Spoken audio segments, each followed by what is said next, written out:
Kamera pengawas di depan Masjid Jami Pangkal Pinang merekam detik-detik seorang kakek yang baru selesai sholat subuh dan sedang menyeberang di zebra cross tiba-tiba ditabrak mobil yang melaju kencang dari arah Jalan Mentok menuju pusat kota Pangkal Pinang.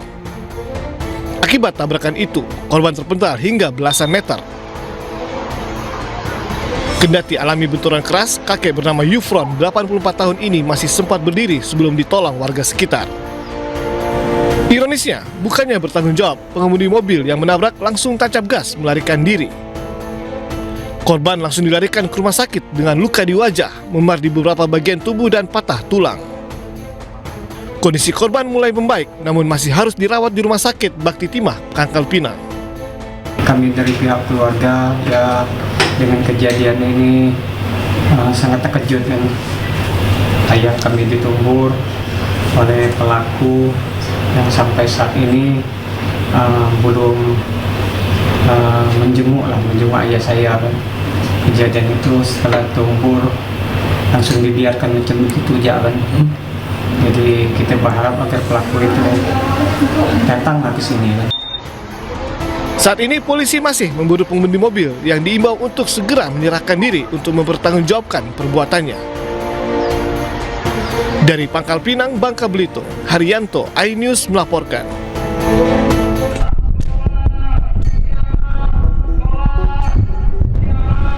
Viral di media sosial, aksi seorang pria berteriak kiamat di dalam sebuah masjid di Karangdalam, Sampang, Jawa Timur.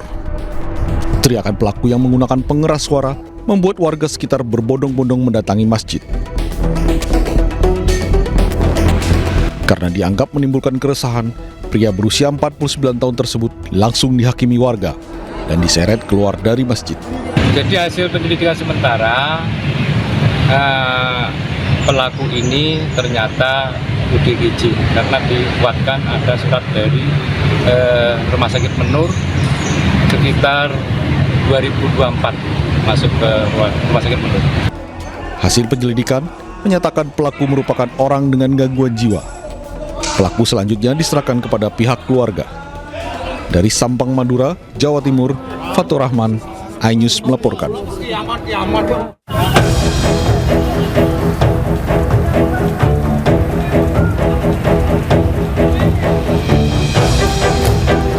Kamis malam, puluhan kios pedagang dan sejumlah motor di kawasan Kalibata, Jakarta Selatan habis terbakar. Pedagang yang baru membuka warung tendanya pun hanya bisa pasrah tempat usahanya ludes dibakar. Aksi anarkis dilakukan sekelompok orang diduga kuat sebagai bentuk balas dendam atas tewasnya 2 penagih hutang yang dianiaya pengendara di kawasan Kalibata.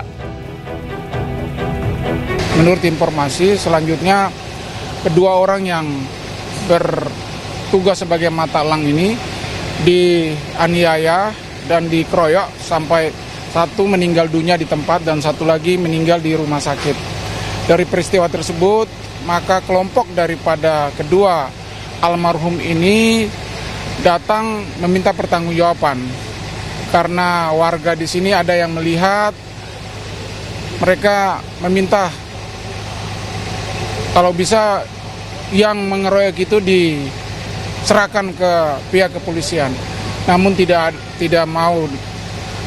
mendapatkan informasi selanjutnya, mereka melakukan pengrusakan.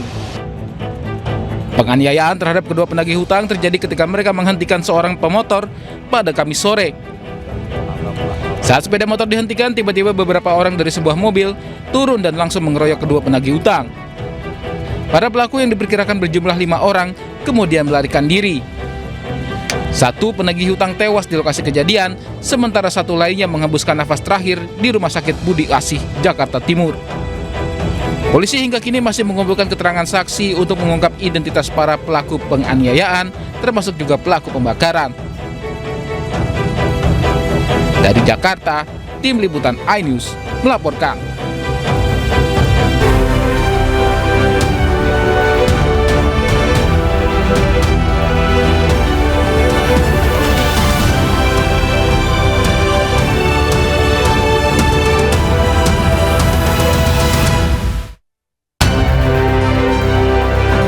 9 siswa yang ditabrak mobil di SDN Kalibaru 1 Cilincing, Jakarta Utara masih dirawat di Rumah Sakit Koja.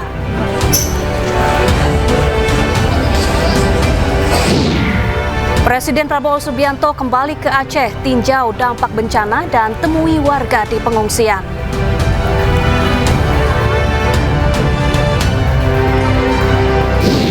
Demi melangkah ke semifinal SEA Games, Indonesia wajib menang 3-0 saat hadapi Myanmar nanti malam.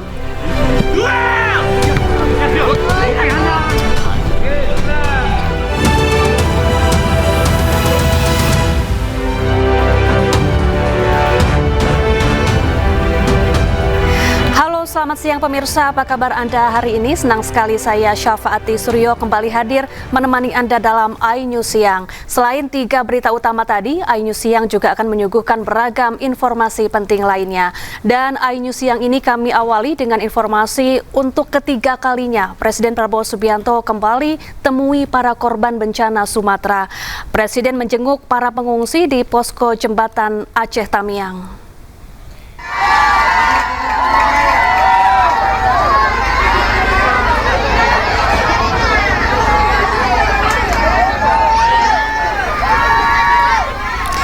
Tiba di posko pengungsian, Presiden Prabowo Subianto yang ditemani Gubernur Aceh Muzakir Manaf langsung disambut anak-anak korban bencana. Anak-anak antusias berebut bersalaman dengan Presiden. Prabowo pun dengan sabar meladeni anak-anak yang ingin bersalaman sambil menyapa mereka. Kepala negara tiba di lokasi sekitar pukul 10 pagi setelah mendarat dari helikopter di Bukit Rafa, Aceh Tamiang.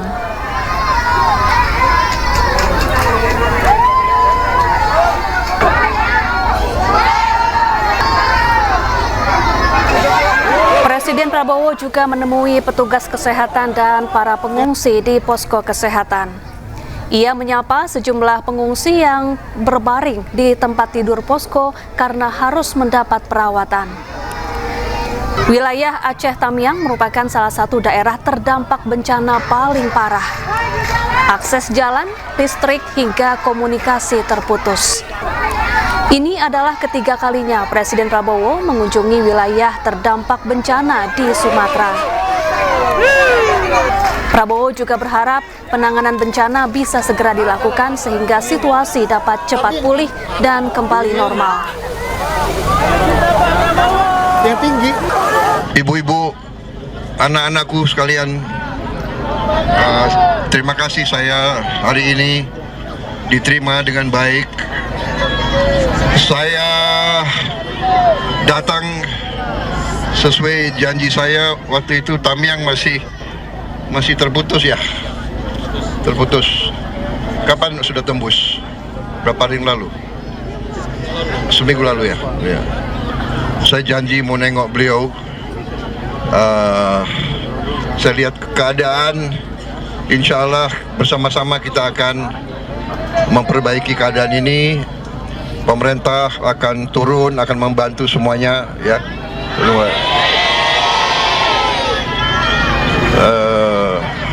Saya minta maaf kalau masih ada yang belum. Kita sedang bekerja keras. Mungkin listrik yang belum ya. Sudah mulai? Oh, oke. Iya.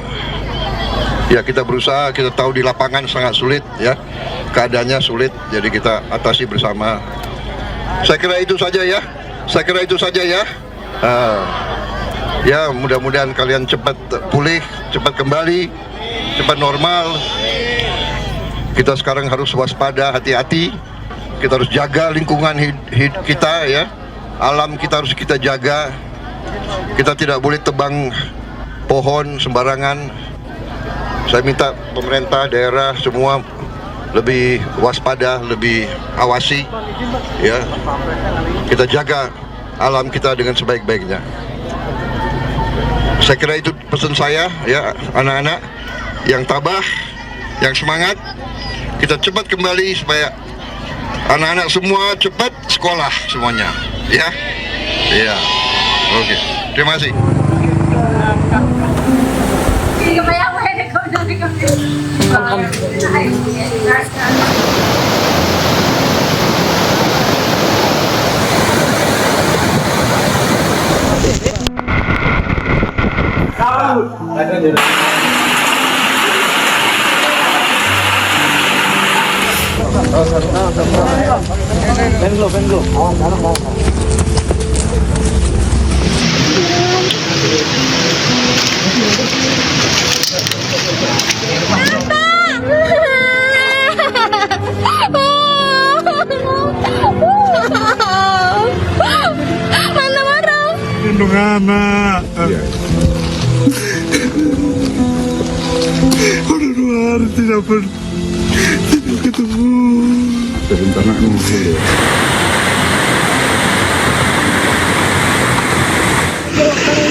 Kak, unahan yung kereta kita, Kak. Tengok na ini, Kak.